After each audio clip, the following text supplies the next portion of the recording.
Assalamualaikum warahmatullahi wabarakatuh. Jumpa kembali bersama Sendang Kisah. Terima kasih untuk yang masih setia bersama Sendang Kisah. Semoga dimanapun teman-teman berada senantiasa dalam sehat walafiat dalam lindungan Allah Subhanahu wa Ta'ala. Amin, Allahumma amin. Nah, kali ini Sendang Kisah akan melanjutkan cerita dari kisah dengan judul Cangkang, ya. Untuk kali ini adalah bagian kedua. Jadi untuk teman-teman yang belum melihat bagian pertama, ya, untuk mendengarkan bagian pertama, silahkan mendengarkan bagian pertama dulu. Jadi biar teman-teman tahu bagaimana kisahnya. Dan juga mohon maaf untuk Sendang Kisah belum bisa secara kontinu, ya, dalam mengupload kisah-kisah di Sendang Kisah karena juga terbatas waktu dengan aktivitas di nyata juga. Jadi mohon maaf, tapi untuk kedepannya Sendang Kisah akan berusaha untuk bisa lebih sering upload kisah-kisah di Sendang Kisah, ya. Baiklah, tidak berlama-lama, kita lanjut aja kisah lanjutan di bagian 2 cerita Cangkang ini, ya. Baiklah, bismillahirrahmanirrahim. Dan inilah kelanjutan kisahnya. Selamat mendengarkan. Hari itu hari Rabu Legi, hari di mana kembali dilaksanakan ritual persembahan sesaji untuk gendis. Seperti sebelumnya, aku cuma bisa mendengar sayup-sayup suara Pak Hartadi membacakan sesuatu di luar sana. Karena selama ritual itu berlangsung, aku diminta untuk diam dalam kamar demi terjaganya kesakralan ritual itu. Tapi malam itu aku tak kunjung bisa tidur akibat mencium aroma bakaran dupa dan kemenyan yang jauh lebih menyengat dari yang biasanya tercium. Dalam gelisahku yang tengah berusaha untuk memejamkan mata, sayup terdengar suara seorang wanita seperti sedang melantunkan hidung. Suaranya mengalun, timbul tenggelam di tengah keheningan malam. Terasa menyayat hati, membuat bulu kudukku meremang berdiri. Siapa yang nembang malam-malam begini? Tiba-tiba dari celah pintu kamarku yang sedikit terbuka, sudut mataku seperti melihat bayangan yang sekilas melintas di luar sana. Aku yang penasaran segera melongok keluar untuk memastikan apa yang baru saja aku lihat. Dan betapa diriku jadi terdiam, bagai terhipnotis. Di sana, di dekat ruang tamu, ada sosok wanita dengan tubuh bagai kaca bening yang tembus pandang. Bergerak perlahan, bagai mengambang di tengah temaramnya lampu ruangan. Lalu menghilang. Ada apa, Pram? Tanya Mbok Sum yang entah dari mana tiba-tiba saja sudah muncul di dekatku. Membuatku seolah tersadar kembali ke dunia nyata. Mbok. Tadi saya lihat seperti ada bayangan aneh lewat ke arah sana, sautku sambil menunjuk ke arah bayangan tadi melintas. Bayangan apa? Balas Mbok Sum sambil melirik ke arah yang kumaksud. Aku terdiam, tak langsung menjawab, karena sebenarnya diriku juga tidak terlalu yakin dengan apa yang baru saja kulihat. Apa ada hantu di rumah ini? Sudah, kamu masuk sana, sudah malam. Pinta Mbok Sum yang langsung aku iakan. Mbok Sum langsung berbalik pergi meninggalkanku yang juga ingin segera masuk ke dalam kamar. Namun, belum sempat aku berbalik, mataku malah tertuju kepada butiran-butiran tanah yang nampak bertaburan di lantai bagai membentuk sebuah jalur. Tanah? Dari mana asalnya? Aneh. Keesokan harinya, seperti biasa, sejak pagi aku sudah bangun dan segera melakukan pekerjaanku sehari-hari. Tapi pagi itu terlihat gendis yang sedang duduk-duduk di teras, sesuatu yang tak biasa dilakukannya. Aku yang sudah berhari-hari tak pernah bertemu dengannya, coba bersikap ramah dan langsung menyapa. "Dis, tumben pagi-pagi begini sudah duduk-duduk di situ?" Tapi dia tak menjawab, cuma sekilas melirik, lalu bangkit dan langsung masuk ke dalam rumah. "Gendis kenapa ya, Mbok?" tanyaku kepada Mbok Sum ketika kami berpapasan. "Memangnya ada apa?" sautnya malah balik bertanya. "Tadi dia duduk-duduk di teras, gak biasanya dia begitu. Lalu waktu saya tegur, dia gak jawab, malah langsung pergi. Kan aneh, Mbok."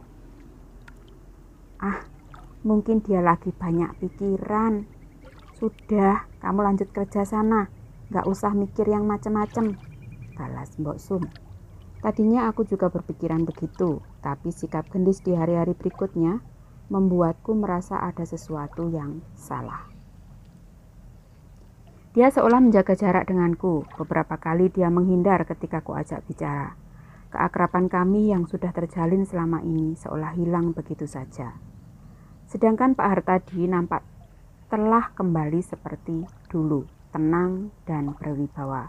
Tak terlihat lagi kegelisahan dan ketegangan di wajahnya. Bahkan beberapa kali terdengar dia tertawa lepas, seolah beban berat yang menghimpitnya telah terangkat.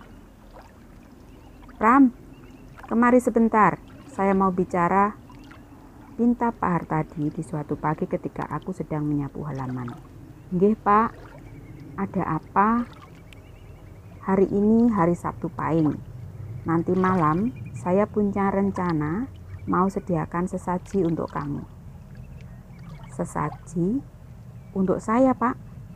Memangnya ada apa?"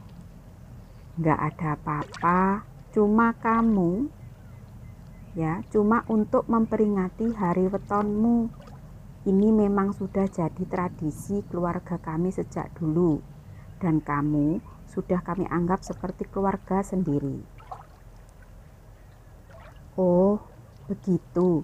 Ya sudah, Pak, saya nurut saja.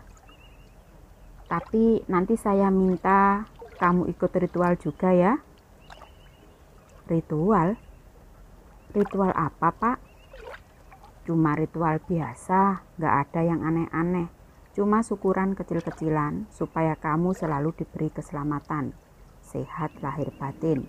Dan ini nanti bakal rutin diadakan setiap Sabtu Pahing. Kamu paham kan?" "Paham, Pak. Terserah Bapak saja." Sebenarnya banyak hal yang ingin kutanyakan padanya, tapi aku lebih memilih diam seperti yang selalu diajarkan ibuku. Kadang diam menjadi pilihan terbaik untuk sesuatu yang belum kita mengerti. Ada kalanya kita cuma harus menyimak dan pelajari. Terlalu banyak bertanya terkadang malah akan menimbulkan masalah. Terlalu banyak tahu justru membuat sesuatu jadi ambigu. Dan malam itu aku diminta hadir di tengah-tengah ruang tamu di mana sudah tersedia sesaji berupa berbagai macam jajanan pasar yang bersanding dengan kembang 7 rupa dan bakaran kemenyan. Di sana juga telah hadir Pak Hartadi yang mengenakan pakaian adat Jawa, duduk bersila lalu memulai melafalkan semacam mantra-mantra. Aku cuma terdiam khidmat sambil mendengarkan untaian kalimat-kalimat yang diucapkannya dalam bahasa yang terdengar tua dan kuno. Setelah itu aku diminta untuk minum segelas cairan kental berwarna merah yang bau amisnya hampir membuatku muntah. Sejenak aku ragu untuk meminumnya, tapi Pak Hartadi yang seolah paham dengan keraguanku coba membujukku untuk mau meminumnya. "Gak apa-apa. Itu ramuan khusus campuran dari rempah-rempah, telur, dan sebagainya, supaya kamu selalu sehat walafiat," jelasnya coba meyakinkanku. Akhirnya sambil menahan napas, segera aku minum ramuan itu dengan sekali tenggak. Aneh, setelah meminumnya terasa ada sesuatu yang ikut terminum, sesuatu yang sulit kujelaskan. Sesaat kemudian pandanganku perlahan mulai memudar, tubuhku jadi terasa ringan bagai melayang. Namun kepalaku malah terasa berat. Lalu segalanya berubah gelap. Aku terbangun dalam kamarku, mataku buram, kepalaku masih terasa pusing. Namun telingaku seolah mendengar suara-suara bisikan yang datang silih berganti dari berbagai arah. Tapi kemudian suara-suara itu terhenti ketika gendis datang membuka pintu kamar dan langsung masuk lalu duduk di sampingku. "Bagaimana perasaanmu, Pram?" Aku diam tak langsung menjawab sambil berusaha bangun dan duduk di atas kasur. Kepala saya masih pusing. Apa tadi saya pingsan? Iya, tadi kamu pingsan. Tapi itu wajar. Artinya, ramuan itu bekerja dengan baik.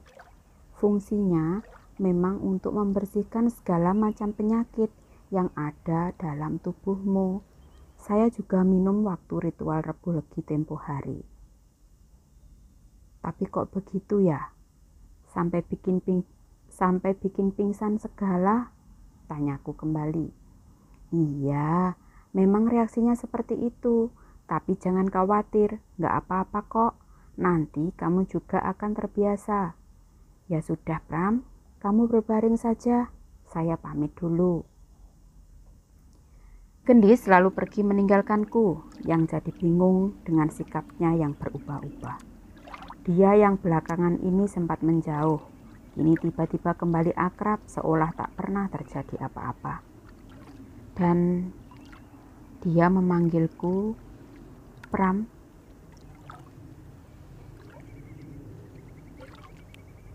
"Pram, tolong kamu bawa ini ke kamar khusus ya," pinta Mbok Sum sambil menyerahkan nampan berisi semangkuk bubur untuk Ibu Gayatri. "Ke kamar khusus, Mbok? Saya boleh masuk ke sana?" Sautku coba memastikan kalau aku tak salah dengar. "Iya, gak apa-apa. Sudah dapat izin dari Pak Har tadi. Tapi hati-hati, jangan sampai Ibu Gayatri terganggu," balas Mbok Sum. Walau masih dengan hati bimbang, aku segera menuruti perintah Mbok Sum. Tapi kian dekat ke sana, perasaanku malah makin tak karuan. Aku tak tahu kenapa, entah karena gugup atau malah takut. Karena selama ini aku dilarang untuk mendekat. Sesampainya di depan pintu kamar yang berukir itu, sepintas telingaku mendengar suara-suara berbisik dari dalam sana. Sejenak aku terdiam, coba menyimak. Tapi suara-suara itu malah menghilang. "Permisi, Bu.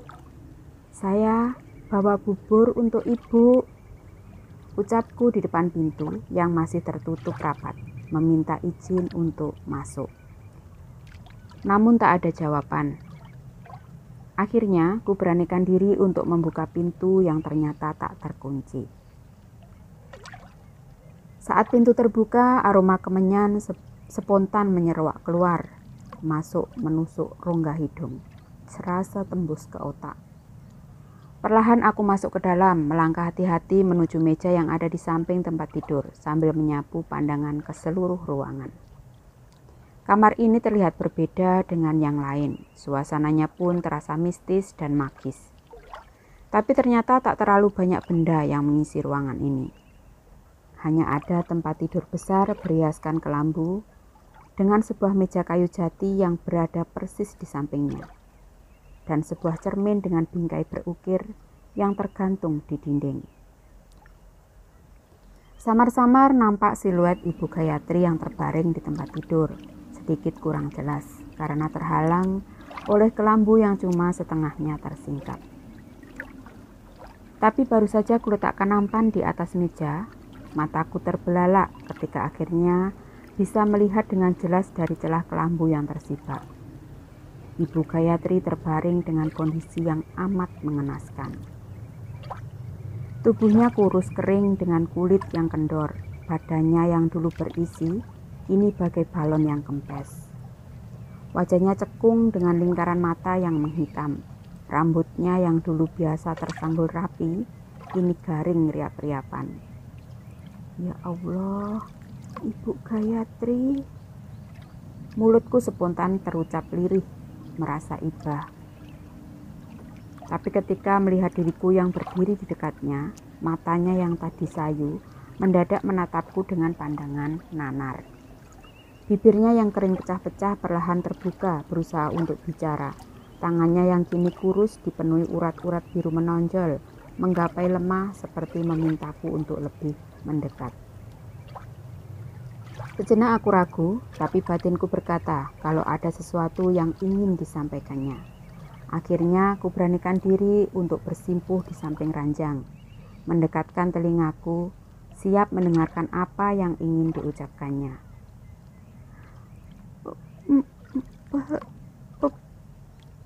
Pergi.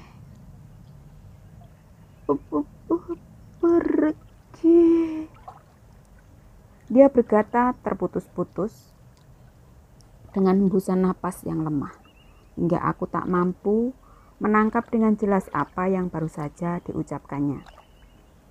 Pergi? Apa dia baru saja bilang pergi?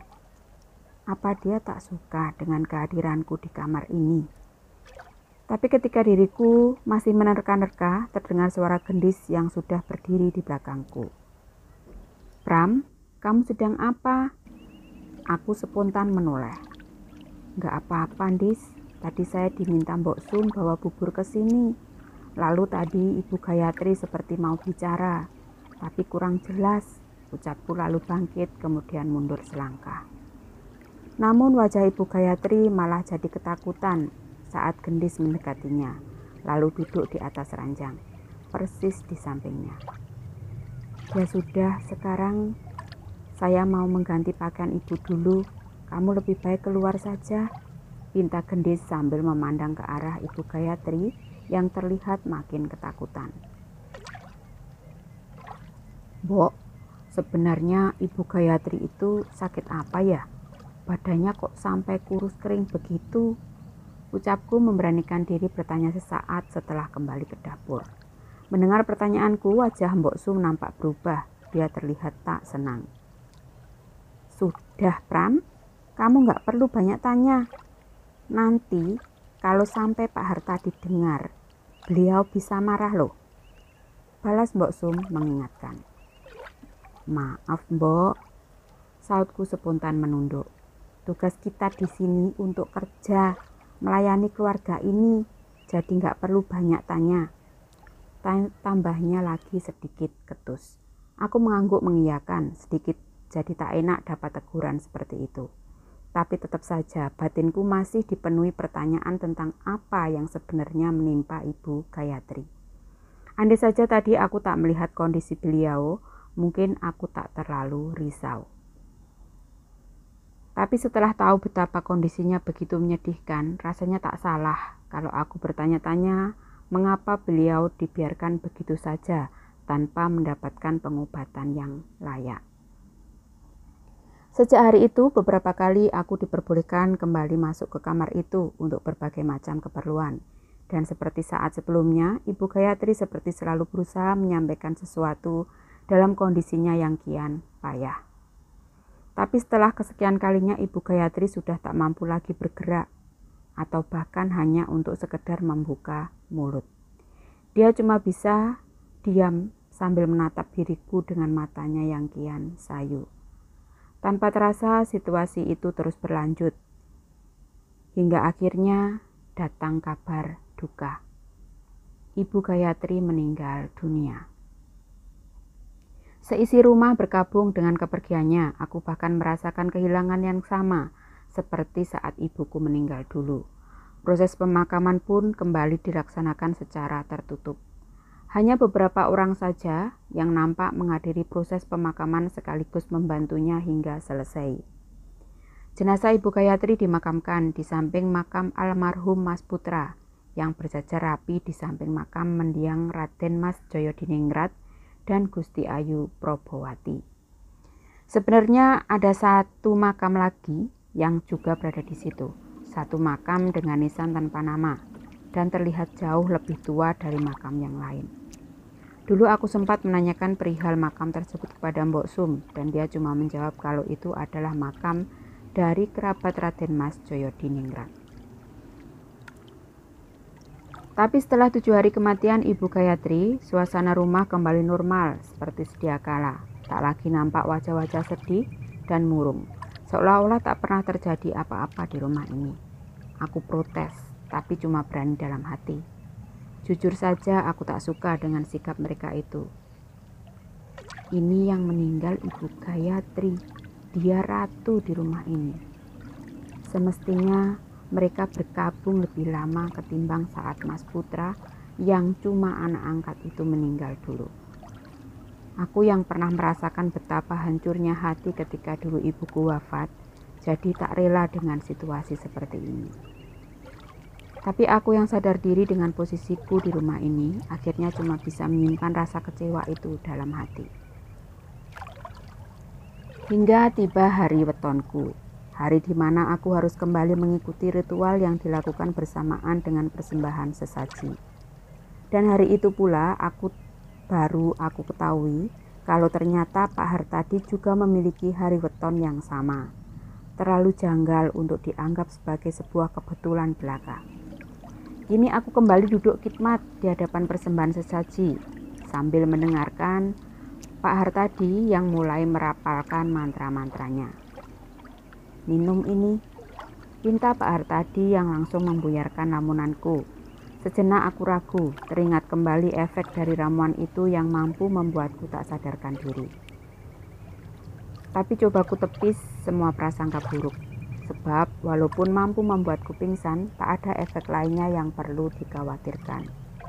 Hingga saat ini aku masih baik-baik saja, bahkan harus kuakui, diriku malah merasa lebih bugar dari sebelumnya. Segera ku sambut gelas berisi cairan merah amis itu dari tangannya. Lalu tanpa banyak tanya lagi, langsung ku minum sampai habis tak tersisa sambil menjaga agar diriku tak muntah. Dan reaksi ramuan itu pun mulai bekerja. Pandanganku mulai memudar, tubuhku terasa ringan bagai melayang, kepalaku terasa berat, lalu gelap. Aku terbangun dalam kegelapan di dasar lubang yang amat dalam, terasa dingin dan mencekam. Suara-suara bisikan terdengar silih berganti, kian lama kian cepat, seolah berebut masuk ke telingaku. Batinku menjerit ketakutan. Ini di mana? Lubang sempit nan dalam, ini seolah menghisap nyaliku hingga tak tersisa. Mulutku langsung berteriak memanggil. Namun cuma ada gema yang pernah bergaung kembali ke telinga. Kutatap ke atas, ke arah mulut lubang yang terasa begitu tinggi dan jauh. Di atas sana terlihat wajah Pak Hartadi yang melongok ke dalam, tersenyum dengan penuh arti lalu menghilang. Mendadak segala kegelapan berubah menjadi terang menyilaukan. Diriku seolah melayang terhisap keluar dari dalam lubang. Mataku terpejam saat diriku terangkat naik. Pram. Aku membuka mata saat mendengar suara orang memanggil. Terasa amat dekat. Dengan pandangan yang masih samar-samar, pertama yang kulihat adalah wajah Gendis. Setelah segalanya jernih, baru kusadari kalau diriku telah kembali ada dalam kamar, terbaring di tempat tidur. Kamu gak apa-apa? Tanya Gendis yang duduk di atas ranjang dekat kepalaku. Aku tak langsung menjawab, masih coba menerka apa yang baru saja kualami, segalanya bagai mimpi. Ku coba untuk bangkit, Gendis langsung melarang. Gak usah bangun dulu, lebih baik kamu istirahat saja. Sepertinya kamu masih belum terbiasa dengan ramuan itu.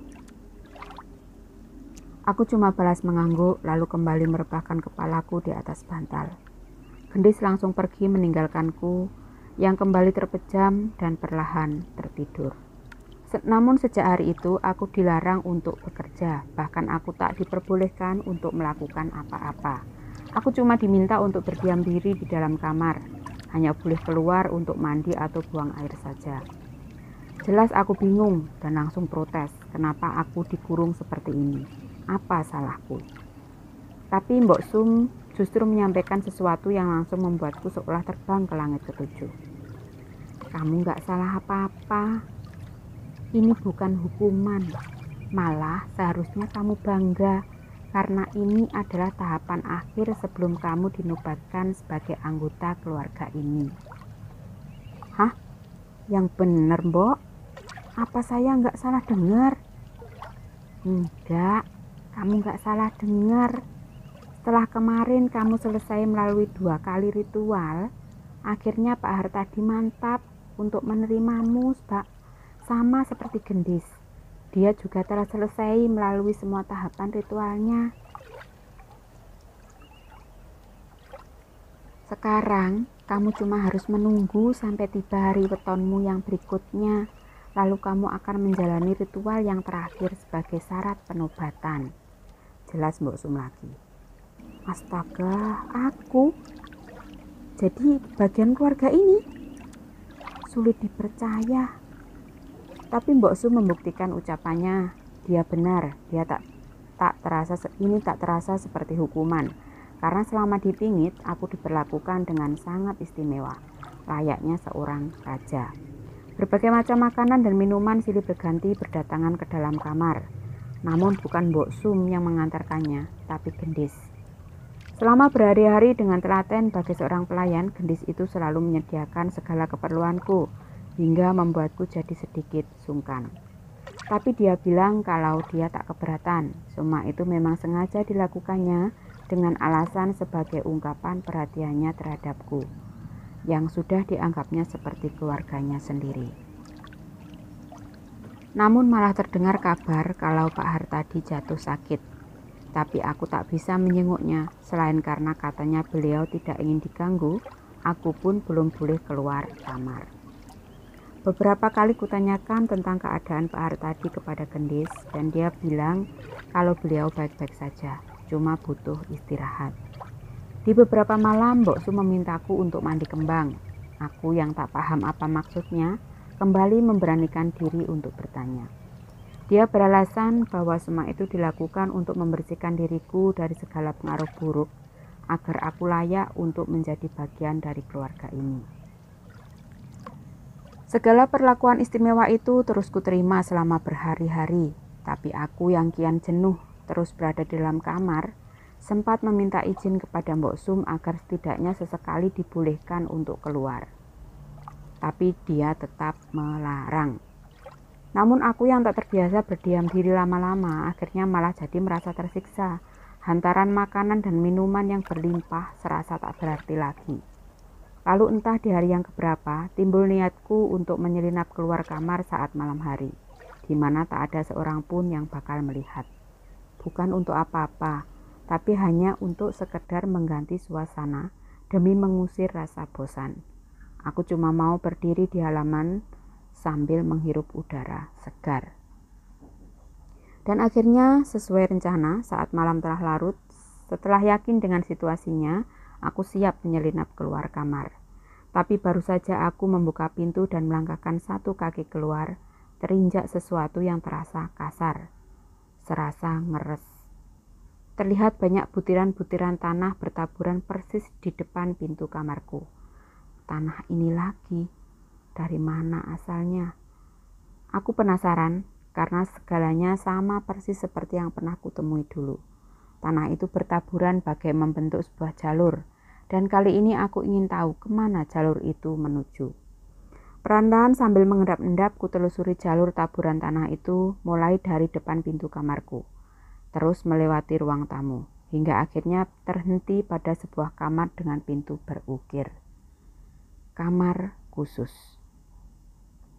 Di situ aku terdiam, aku ragu karena taburan tanah itu sepertinya terus berlanjut masuk ke dalam.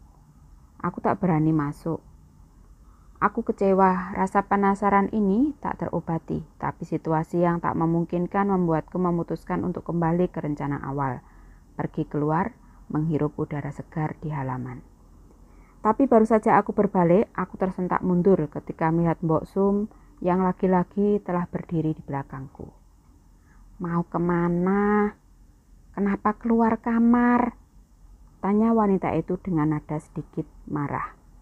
Maaf Mbok, saya cuma mau cari angin. Di kamar sumpek, jawabku sedikit gugup. Dia tak langsung menimpali seperti yang sering dilakukannya malah memandang ke arah lantai, lalu ke arahku, seolah sedang menduga apakah aku melihat hal yang sama. Sekarang lebih baik kamu masuk saja. Jangan sampai Pak Hartadi tahu.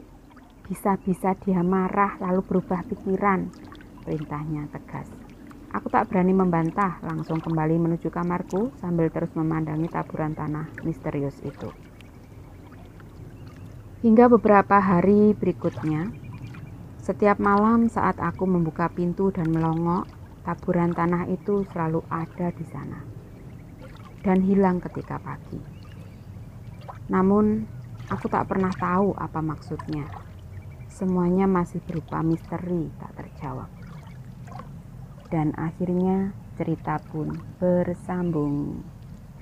Nah, itu tadi teman-teman. Ceritanya semakin penuh misteri ya. Untuk part kedua ini.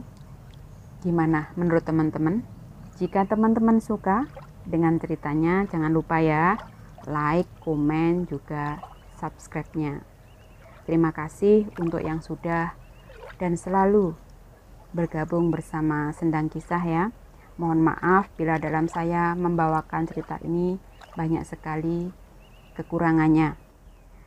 Terima kasih buat penulis yang sudah memberikan saya izin untuk membagikan cerita ini. Dan untuk teman-teman yang ingin membaca cerita ini, kisah cangkang ini secara langsung, nanti klik aja ya link yang saya sertakan di deskripsi. Jadi di kolom deskripsi nanti nggak klik aja, nanti teman-teman bisa langsung membacanya secara langsung. Terima kasih dan sampai jumpa di kelanjutan kisah cangkang selanjutnya. Mohon maaf yang sebesar-besarnya. Wassalamualaikum warahmatullahi wabarakatuh. Salam Sendang Kisah. Matur nuwun, matur nuwun.